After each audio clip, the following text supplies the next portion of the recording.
Hello everyone, I am Dr. Swapna Naik, consultant gynecologist and fertility specialist. In this video, we are going to discuss how endometriosis can cause a couple in a troublesome situation where they are not able to conceive, or when they are planning for their second child, they are not able to do it for the second time. So as we all know, endometriosis is a condition where the uterine lining is present outside the uterus.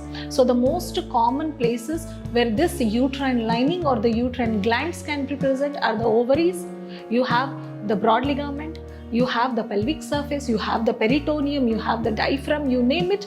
You can have these uterine glands anywhere in your body, but the most common place is the ovaries. This is where it affects the ovarian reserve, also the quality of the oocytes, because these glands, they cause some inflammatory change in the oocytes, leading to less quality oocytes, and the number of the oocytes also decreases over a period of time. This is one of the reasons where you don't find good number of oocytes and the quality of oocytes to be compromised, which may lead to not conceiving for the second time.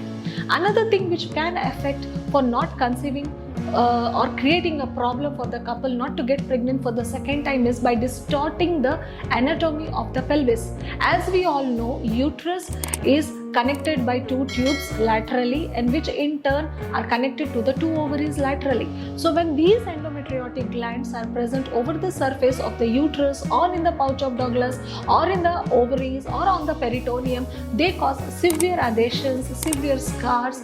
All these will lead to the tubal blockage. So when the tubes are blocked due to these adhesions and the inflammations in the pelvis, this also leads for not transporting the ovulated oocyte from the pelvis inside the endometrium or inside the cavity. So this also can come in interfering with the conceiving for the second time. The third thing is endometriosis in itself. It causes some of the inflammatory changes in the body, inflammatory changes in the uterus.